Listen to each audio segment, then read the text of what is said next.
ایک گاؤں میں ایک پرانا گھر تھا جس کو گاؤں والے خوفناک مقام مانتے تھے۔ یہ گھر روز روشنی میں خوبصورت لگتا تھا، مگر رات کو اس کا منظر بہترین واجبات میں شامل ہوتا تھا۔ ایک دن گاؤں کے تمام لوگ اس گھر کی راز کی باتیں کر رہے تھے۔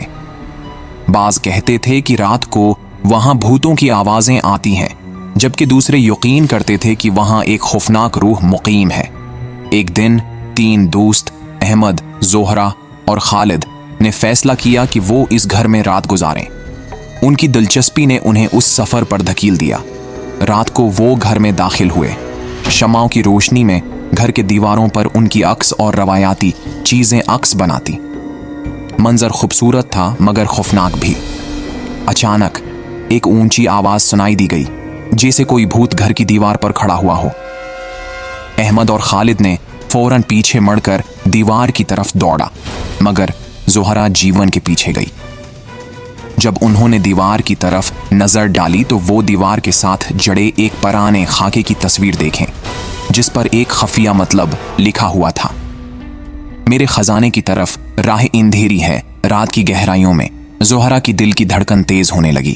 وہ خوفناک خاکے کی تصویر کے سامنے کھڑی ہوئی اور اس پر لکھی ہوئی بات کو پڑھنے کے بعد اس کی روح میں خوشی آئی کہ کیا یہاں کوئی خزانہ چھپا ہے۔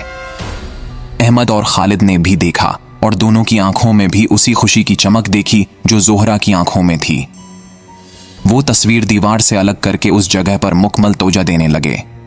پچھلے ہزاروں سالوں سے اس گھر کے گزرے ہوئے لوگوں نے یہاں کئی بار چھپے خزانوں کی کہانیاں سنائی تھیں، مگر کوئی بھی وہاں جانے کی ہمت نہیں دکھاتا تھا۔ لیکن احمد، زہرہ اور خالد نے فیصلہ کیا کہ وہ یہ موقع نہیں گزارنے دیں گے۔ دوستوں نے ایک دوسرے کو تسلی دی اور فیصلہ کیا کہ وہ اس خزانے کی تلاش میں نکلیں گے۔ وہ دیوار کو توڑنے لگے، ہر ایک کونے کو جانچنے لگے اور ہر ایک راستہ سنجیدہ طور پر اندھیرے میں داخل ہوئے۔ تھوڑی دیر بعد انہیں ایک چھپا خزانہ مل گیا جو بے دخل گہرائیوں میں دھندلا روشنی میں چمک رہا تھا۔ جب وہ اسے کھولا تو ان کی نظریں روپیوں، زیورات اور قدیم موم بتوں سے بھری ہوئی۔ یہ دیکھ کر ان کی خوشیوں کا کوئی حد نہیں تھا۔ دوستوں نے خزانے کو اپنے ہاتھوں میں اٹھایا اور گاؤں واپس کی طرف رخ کیا۔ ان کی دلچسپی کی گتھ ختم ہو گئی تھی۔